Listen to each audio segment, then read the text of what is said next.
Yeah. I am back. And I completed my mission, and that was so awesome.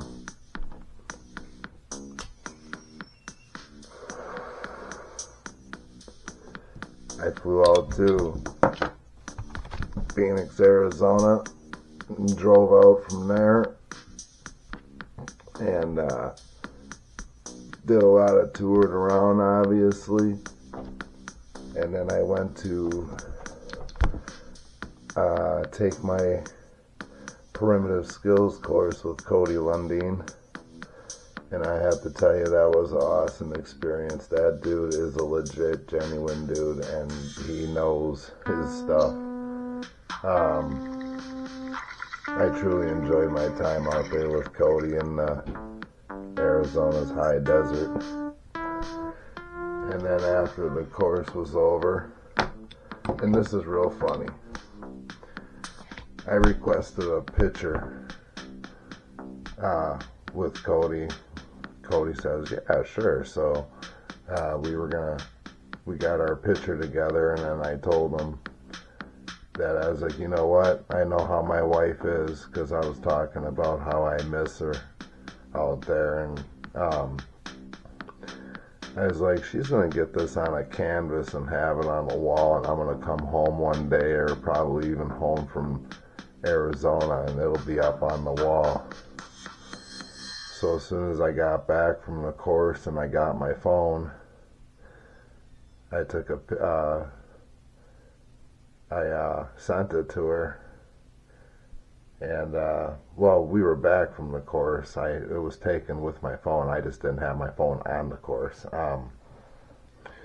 So I sent it to her, and I think it was later that evening. Sure shit. Here we go.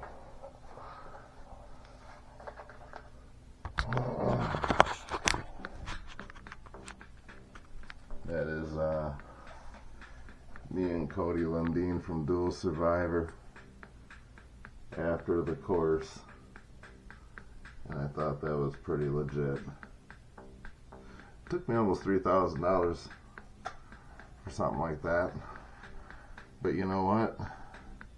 It's what I learned, and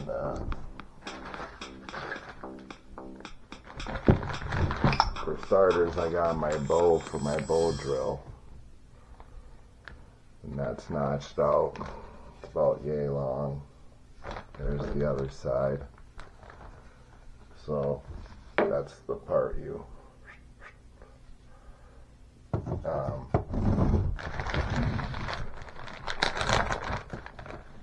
I don't remember what this is, but it was growing out there in the desert. It just smells so good, and it just, to me, out there in the air, you can just smell this in the air, and I thought it was some kind of desert sage, and it's not. It's actually, it's something else. I asked Cody what it was, and he told me it wasn't desert sage because of the stems. If you roll your finger around the stems, they're kind of square. And he told me because of that, the name of it was something, I just don't remember. But it smells good.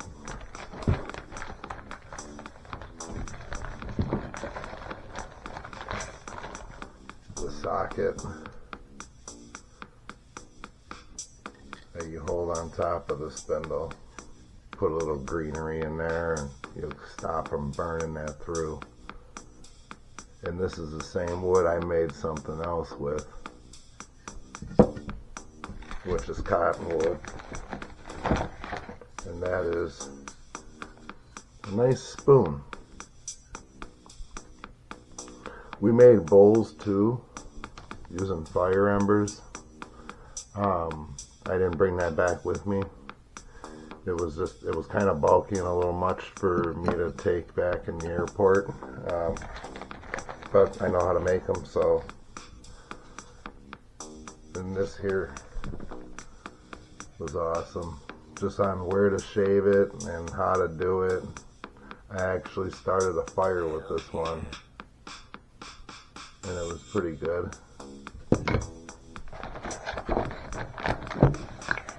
These are my two spindles. This is the one I actually got it going with. That is the perfect spindle. Up here it's just got a little bit of a curve to it, but that's why we use this part. And this end goes in the socket. Same with this. This is just a backup. Yeah, it's pretty nice. This I made here at home based on what I learned to do, and that's the cordage. This at one time was just one of those wide, flat, long leaves that grow up around tulips or like flowers.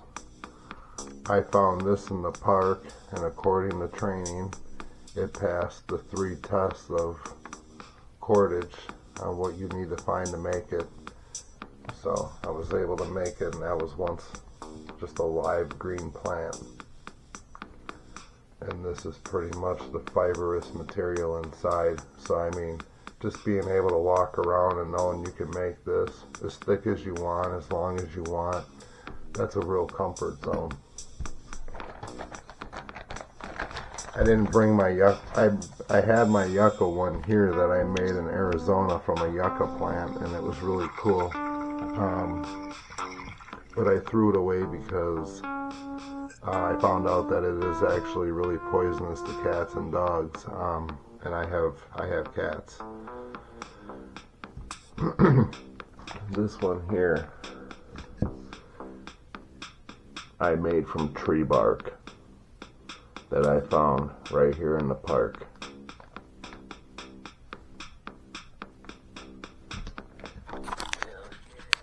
If you look here, that beast looks just like a rope. There's where it's bent, reversed wrapped, and then I tied it off because I had enough fun. And that right there is very strong. And who would have thought? Tree bark. Tree bark. That is neat.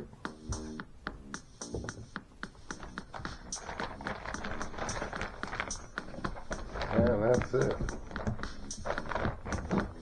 There was a lot more to the training, but that's what I brought back home with me.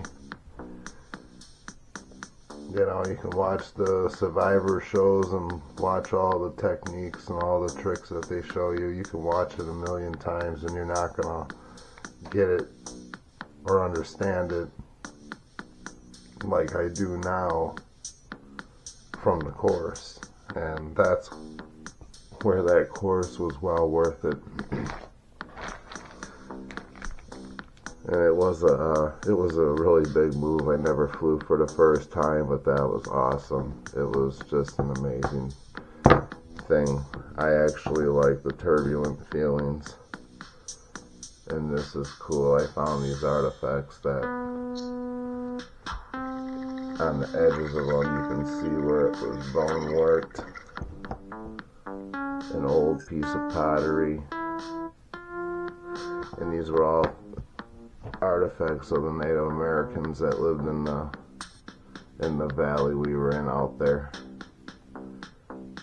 And there's artifacts everywhere because it used to just all be, it used to be their home. They used to just live there and do their everyday thing all along the creek, out in the desert.